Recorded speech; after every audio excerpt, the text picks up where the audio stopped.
The young Dubliner's second fastest around Cork Mart. But on stage 2 he loses 2 minutes when he has to stop to fix a broken lamp pod. 100 down. Gary Jennings has a new co-driver, Cork's Liam Moynihan, and in this thick fog his job is crucial. Gary has a flying time on stage 2, however, and the Kumo shod Mitsubishi is fastest to lead the event. Overnight they sensationally retain that lead in their Group N car, but it hasn't been without the odd scare. Well, that's coming. 3 right. In and flat left. Sam Moffat is the leader of the Group N Championship, and he ends the night a fine 4th overall. Whilst Alan Ring is the other driver in contention for the Tarmac Group N title, and he shows us just how difficult the conditions are. Powerful spotlights can be a hindrance in thick fog. Alan ends the 4-night stages in 6th place, but over 2 minutes behind Gary Jennings. And in this 30-second sequence, we see just how brave Gary is in the fog.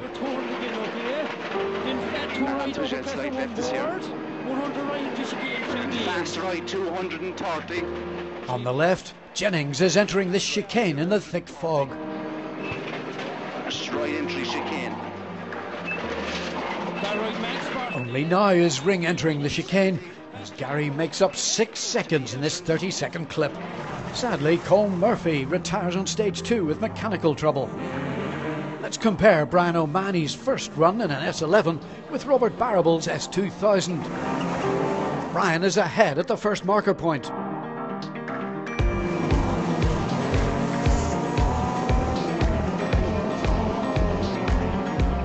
But the lighter and less powerful S2000 Skoda pulls back time around these corners to draw level.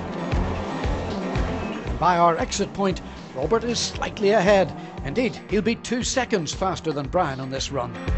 David Carney is the leading Citroen, ahead of Willie Maviti in 10th place. Kieran Daly is 11th, just 0.4 of a second behind Maviti. National category leader David Armstrong is next up. Eugene Megan, like the rest, is glad to get off the mountains and head back into Rathcormac service, where Tim McNulty arrives relatively unscathed. We spun on the first spectator stage, but weren't worried about that, but the fog was just very heavy on the first 2 stages, so I suppose we had championship in mind and just didn't push too hard. But I mean, there was parts of the stage you just couldn't see at all, so they've cancelled the last 2 stages, which I think is wise for safety purposes, because you couldn't see a spectator or a junction, you just couldn't see anything. So we'll have to see what happens now. Kevin Barrett has had some drama tonight. On the spectator stage we just went the wrong way and had to spin around and come back, but without on the first proper stage in the fog you could see nothing, and we just came into a 6 right and we couldn't get stopped, and we ended up in a hedge for 40 seconds. Brian O'Mahony has been fast in the fog. Very good, and we're very happy with the way the night went on the stages. We've got a few penalties, so unfortunately it's dropping us back a small bit now, but look, that was just one of those things. If I knew more about the car I probably would have been able to sort it a lot quicker, but sure, look, I couldn't, so that's it. And here's the hero and leader, Gary Jennings. We've done nothing out of the ordinary. We've been neat and tidy, and we did it very well in the fog, so yeah, quite surprised to have such a big leading Group N, and we're more surprised we're leading the rally overall. Join us again at dawn on day 2 of this historic Orchard Motorsport Silver Springs Cork 20 Rally.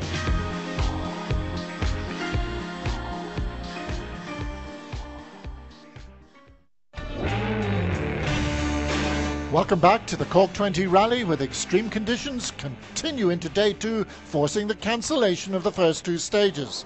Stage 9, Mullaghanesh, and at last the action gets underway as overnight leader Gary Jennings powers his Group N car through the stage. His commitment inside the car is clear to see. Go on, well done. By the end of the second Mushra stage, which has patchy fog, Gary has dropped to 2nd place overall, but it's still a fine drive. Left 300, down.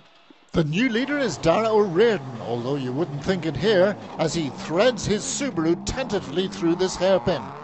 However, 2 fabulous times put him into a 31-second lead. Tim McNulty has speeded up in the daylight. Right. And right into medium left. That Tarmac Championship is foremost in his mind in these conditions, and he has had a warning on Mullaghanesh when the Subaru was up a bank. Nevertheless, he is now just 8 seconds behind 2nd place Gary Jennings. Kevin Barrett is fourth and second fastest to Dara on Mulliganish. Continues into 3 left over crest, 40. But he is 1 minute and 50 seconds behind Tim, and he would need something to befall Dara and Tim if that championship is to fall into the Maynooth man's lap. And left continues into crest into 3 right and 4 left and 4 right. And 1 left tightens 2 left. Alan Ring is fifth, and one of his Group N championship rivals, Sam Moffat, has retired from fourth place. But Gary Jennings seems unassailable, and Alan's hopes of becoming the Group N champion are fading. But anything can happen in rallying, and Alan and co-driver Alan Deasy press on with increasing speed. The 3 at lay-by, 40, and then go again. Left 2, 80. O'Mahony could have been third but for a time penalty, but he retires before stage 10. This allows the Citroen Trophy leader David Carney into 7th overall, but William Maviti jumps ahead of him to a fine 6th. Kieran Daly, who is second of the Citroens, drops right off the leaderboard. As overnight national leader Davy Armstrong passes, time ticks by, and over 3 minutes are lost as 8th place Eugene Megan shuffles through.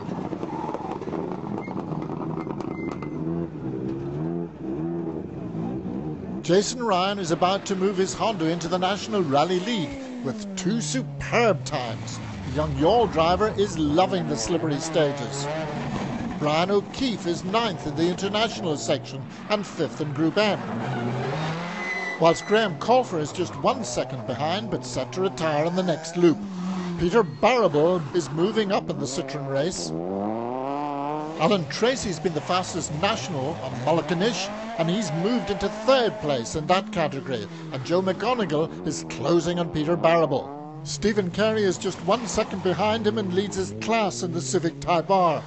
And for once, it's not an Escort Mark II that is leading the national race, but Charlie and John Hickey are 4th as the leaders regroup at the Macroom service area. We need Gary to have initial punch or do, punch or do. But realistically, I mean, if he finishes ahead, he wins. So we need him to have a puncher or something. A spin wouldn't be enough, really.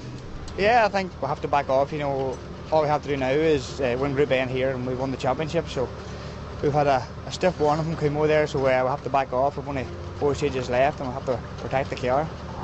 Kevin Barrett can do little about the leaders at the moment. I think Tim and Dara are having a push here now, and the two of them had to spin the first one out there, so we'll just try and keep a good pace going and see what they do. Still 4 big stages going, all to play for, so we're lying good for the championship, but we might have a go at the winners' enclosure yet. The plan now is to try and keep going the way I am and get to the finish, keep it straight, and see what happens after that then.